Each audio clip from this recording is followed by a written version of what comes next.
Hello guys, कैसे हैं सभी लोग। उम्मीद करती हूँ आप लोग बहुत ही अच्छे होंगे और मैं भी ठीक हूँ।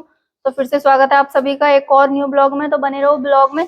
और आज मैं एक बहुत ही जरूरी, बहुत ही ज्यादा जरूरी बात है वो बताऊंगी। सब लोगों का यही कमेंट रहता है कि आप सिंदूर नहीं लगाती हो, सिंदूर नहीं लगाती हो। तो आज मैं आपको बताऊंगी फुल बात कि मैं सिंदूर क्यों नहीं लगाती हूँ। तो बने रहो ब्लॉग में। तो भाई अब आते हैं मेन मुद्दे पर कि मैं सिंदूर क्यों नहीं लगाती हूँ। और ये मेरा दूसरा वीडियो है। एक वीडियो मैं पहले बना चुकी हूँ, उसमें मैं क्लियर कर चुकी हूँ कि मैं सिंदूर इसलिए नहीं लगाती हूँ। फिर भी जो मेरे चैनल पे नए आए हैं वो लोग बार बार पूछते हैं कि या तो आपकी शादी नहीं हुई है या आप सिंदूर क्यों नहीं लगाती हो। तो मैं उनको बता दूं कि मेरी शादी हो चुकी है, बिल्कुल हुई है मेरी शादी। मेरे पास 2 बेटे हैं, ठीक है। मैं सिंदूर इसलिए नहीं लगाती हूँ क्योंकि मेरा हस्बैंड ही नहीं है। जब उससे मेरा कोई रिश्ता ही नहीं है तो फिर मैं सिंदूर क्यों लगाऊं, है ना। और ये उसके उसके आसपास वाले कुछ लोग हैं जो खुजली करते हैं बार बार कि ये क्यों लगाएगी सिंदूर, अरे ये तो ऐसी, अरे ये तो वैसी। वो सब जानते हैं उसके बारे में, है ना। उसके मेरे हस्बैंड के बारे में और मेरे बारे में उन लोगों को सब पता है, सब कुछ जानते हैं। उसके बाद भी पता नहीं क्यों उंगली करते हैं। मुझे तो समझ ही में नहीं आता वो चाहते क्या है मुझसे। मतलब अपना काम धंधा छोड़ के और मेरे वीडियो पे उल्टा सीधा कमेंट करते हैं, है ना। कि इसलिए सिंदूर नहीं लगाती है, व्यूज के लिए सिंदूर नहीं लगाती है और लाइक के लिए सिंदूर नहीं लगाती है। तो ये तुम्हारी सोच बिल्कुल गलत है। ना ही मैं लाइक के लिए सिंदूर लगाती हूँ और ना ही व्यूज के लिए, ठीक है। जब मेरा मेरा हस्बैंड से मेरा कोई रिश्ता ही नहीं है तो मैं क्यों सिंदूर लगाऊं। नहीं लगाऊंगी, बताओ क्या कर लोगे। मैं नहीं लगाऊंगी सिंदूर, ठीक है। तुमको जो बोलना है, जो लिखना है लिखो, मैं फिर भी नहीं लगाऊंगी, मेरी मर्जी, ठीक है। उसकी मर्जी जो चल गई पहले बहुत चल गई, लेकिन अब मेरी मर्जी है, नहीं लगाऊंगी कभी भी, ठीक है। और दूसरी बात गाइस, मैं आप लोगों को बता देना चाहती हूँ किसके लिए लगाऊं। बताइए किसके लिए लगाऊं। तो मैं आपको शुरू से ही बताती हूँ, ऐसे आपको समझ में नहीं आएगा। जब मेरी शादी हुई थी, मतलब हम दोनों, मैं मुझसे बड़ी एक मेरी दीदी हैं, हम दोनों बहन की शादी एक साथ हुई थी, एक ही दिन, है ना। तो और एक ही गांव में हुई थी, हम दोनों बहनों की शादी एक ही गांव में हुई है। और उसके बाद जब हमारी शादी तय हो गई थी तो मेरे पापा ने बोला था कि लड़की को देख लो एक बार। तो बस लड़का नहीं आया था, बाकी लड़के के पापा आए थे, उसकी 2 बहन आई थी देखने के लिए, उसकी मम्मी आई थी। तो वही लोग मुझे पसंद करके गए थे। और उसके बाद हमारी शादी तय हो गई। उसके बाद टाइम रखा गया। तो जब हमारी लगन गई थी, तो हमारी दोनों बहनों की लगन एक साथ गई थी। तो मेरी दीदी बड़ी हैं तो जाहिर सी बात है पहले लगन उनकी चढ़ी थी। शाम को हमारी लगन गई थी, तो शाम को जाके मेरी दीदी की लगन चढ़ी थी पहले। तो उसके बाद वो आया था, मेरी जहाँ मेरी दीदी की लगन चढ़ी थी वहाँ आया था। उसके बाद उसने देखा कि अरे गाड़ी तो आई नहीं है, जबकि उन लोगों की कुछ मांग नहीं थी, उन्होंने दहेज के लिए बोला ही नहीं था, जब तो उन्होंने कुछ मांगा ही नहीं था। उसके बाद जब मेरी दीदी की लगन चढ़ गई, जब उसने देखा, वैसे मेरे पापा ने सब सामान दिया था, फुल जो देना चाहिए दहेज में सब कुछ दिया था अपनी हैसियत के हिसाब से, जितनी मेरे पापा की हैसियत थी, ठीक है, उसके हिसाब से बतेरा सामान दिया था। मतलब गाड़ी नहीं थी, मतलब बाइक, और एलईडी नहीं थी, 2 सामान नहीं थे, बाकी फुल टोटल सामान था, ठीक है। और उसके बाद उसने देखा आके कि अरे गाड़ी नहीं है, तो वो वहां से भाग गया। मतलब अपनी लगन चढ़वाए बगैर ही वहां से, मेरी दीदी की लगन देख के ही वो भाग गया वहां से। जो मेरा हस्बैंड है वो वहां से भाग गया।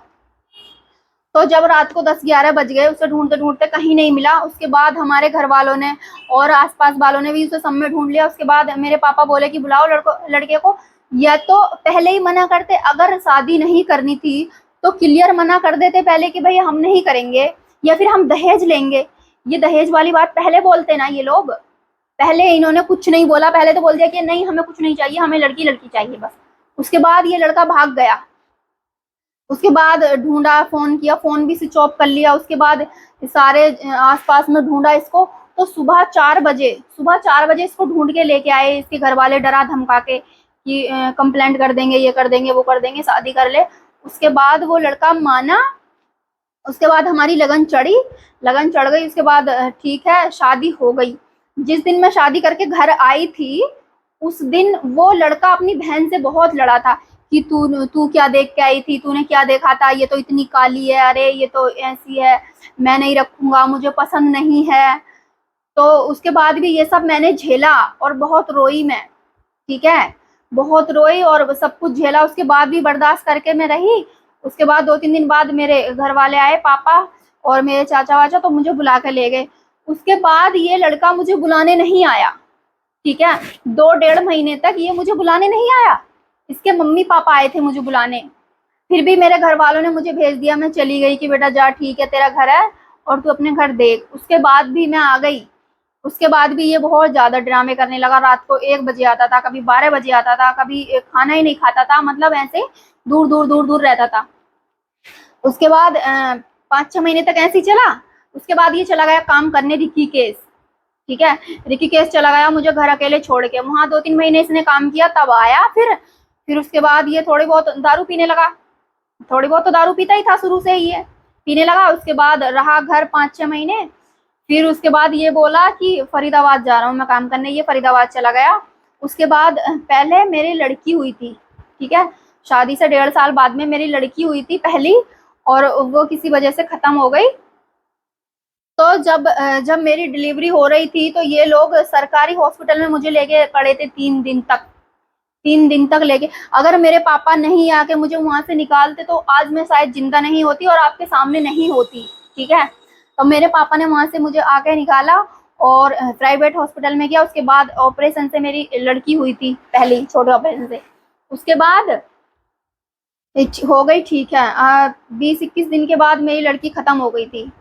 उसे पता नहीं कुछ दिक्कत हो गई थी, और वैसे भी उसे कोई हवा ववा का चक्कर था। उसके बाद मेरी बच्ची खत्म हो गई। उसके बाद ये जब मेरी लड़की खत्म हुई थी तो ये बाहर था। उसके बाद ये आया, फिर आके ये 10-15 दिन घर पे रहा। उसके बाद ये मुझे लेके ही चला गया फरीदाबाद अपने साथ।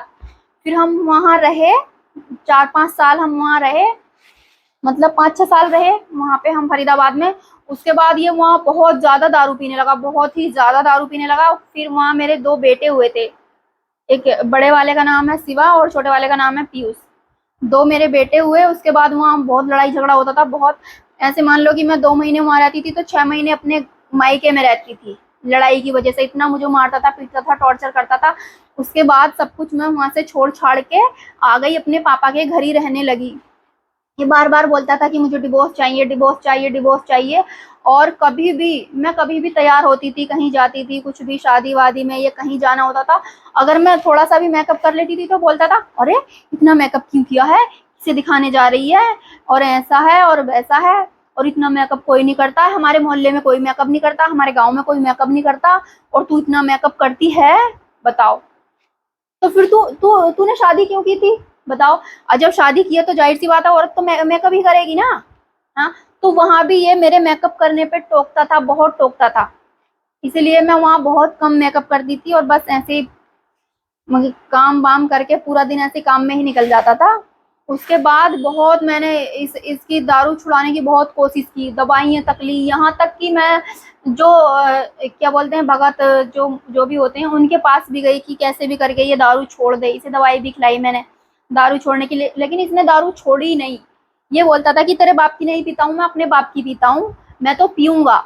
और एक बार इसने मेरे पापा से ये बोला था, मैं दारू नहीं छोड़ूंगा कभी भी, तुम्हारी लड़की तुम्हारी लड़की को छोड़ दूंगा, मैं दारू नहीं छोड़ूंगा, ये बोला था इसने।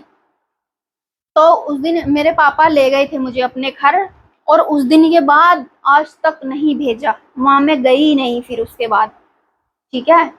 तो अभी फिलहाल, अभी तो मैं 5 साल से अलग हूँ, ठीक है। अभी तो मैं 5 साल से अलग हूँ, और मैं खुद से अपना आप कमाती हूँ, खाती हूँ खुद से। और इन 5 सालों में उसने कभी नहीं पूछा, के कभी नहीं देखा, ना मेरे बच्चे को देखा, ना ही मुझे देखा, कभी नहीं इसने पूछा। कभी फोन करेगा अभी तो मुझे गाली देने के लिए, मुझे टॉर्चर करने के लिए। और मेन बात, जब मैं यहाँ आई थी तो मेरे पास दोनों बेटे थे। एक बार मेरी सास आई बेला फुसला के कि मेरा मन नहीं लग रहा है, मैं 2-3 दिन के बाद इसे छोड़ दूंगी, मेरे बड़े बेटे को ले गई कि 2-3 दिन के बाद मैं इसे छोड़ जाऊंगी। मैंने भेज दिया, ठीक है। उसको इन्होंने मुझसे फिर उसके बाद ना ही बात करने दी, और ना ही कभी मुझे उससे मिलने दिया। और मैंने बहुत बार फोन किया घर पे, तो मेरा नंबर ब्लैक लिस्ट में गेर दिया मेरी नंद ने, छोटी वाली ने, पिंकी ने। और मैं फोन करती थी तो पिंकी गाली देती थी मुझे, उल्टा सीधा बोलती थी कि यहाँ फोन मत करना, ये है वो है, मेरे बच्चे से बात नहीं कराती थी। और उसके बाद मेरा बच्चा पिछले साल छत पे से गिरा दिया था इन लोगों ने, उसके बहुत चोट आई थी बहुत। और जब भी मैं देखने गई थी तो वहां भी इसने, बबलू ने बहुत लड़ाई की थी, बहुत लड़ाई की थी। और हाँ सॉरी, उससे पहली बात तो मैं भूल ही गई, अभी 2-3 साल पहले इसकी बहन की शादी हुई थी, एक इससे छोटी इसकी बहन है, उसकी शादी हुई थी अभी। तो उसकी शादी में मेरी सास ने बुलाया था मुझे, तो मैं गई थी शादी में। और शादी में गई थी, मैंने सामान भी दिया था, मैंने एक फ्रिज दिया था, एक वॉशिंग मशीन दी थी, है ना, 2 सामान भी दिए थे और पैसे भी दिए थे। उसके बाद भी इसने भरी भरी बारात में इसने मुझे पीटा था, इसने मेरे पे हाथ उठाया था दारू पी के पूरी बारात में। बताओ कितनी बेइज्जती की बात है कि पूरी बारात में मुझे इसने पीटा था, तो बहुत पीटा था। उसके बाद मैं जल्दी जल्दी में मैं वहां से आ गई, शाम को ही आ गई मैं वहां से, वहां मैं रुकी नहीं, फिर अपने बच्चों को लेके मैं आ गई। उसके बाद मेरी सास आई और मतलब कुछ दिन बाद, और मेरे बच्चे को बेला फुसला के 2-4 दिन के लिए ले गई। उसके बाद अभी तक वो भेजा नहीं है, मेरा बच्चा नहीं भेजा है। छत पे से भी गिरा था वो पिछले साल और उसके बहुत चोट आई थी, और अभी महीने हुए हैं उसको बंदर ने भी काटा था, अभी बंदर ने। और मैं कई बार गई हूँ लेने, ना ही वो भेजते हैं उसे और ना ही मुझे उससे मिलने देते हैं, और उसे सिका पड़ा के बिल्कुल मेरे खिलाफ कर दिया है मेरी सास ने और मेरी नंद ने और मेरे हस्बैंड ने।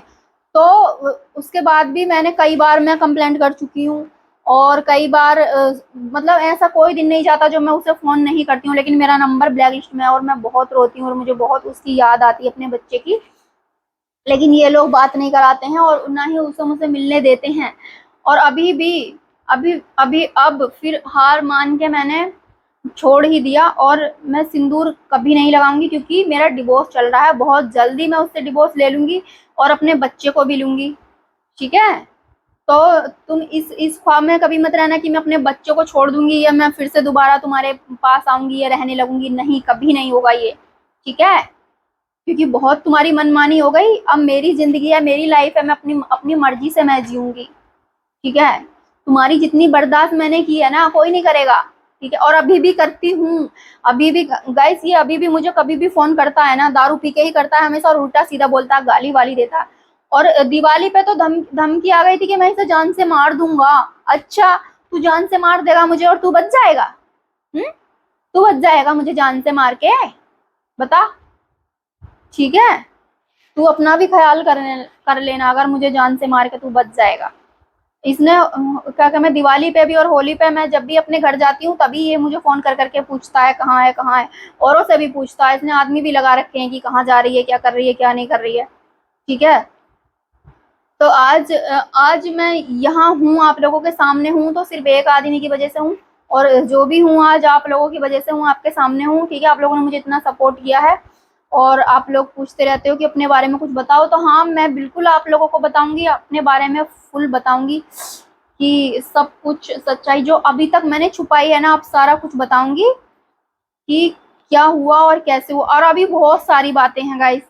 अब मैं इस ब्लॉग का यहीं पे एंड करती हूँ, क्योंकि बहुत ज़्यादा बड़ा हो जाएगा ब्लॉग, कोई नहीं देख पाएगा, इतना किसी को टाइम नहीं होता है।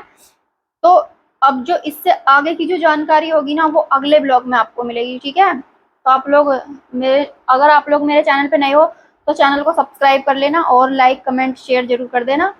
तो मिलती हूँ आपको अगले ब्लॉग में, पूरी सच्चाई बताऊंगी, तब तक के लिए बाय।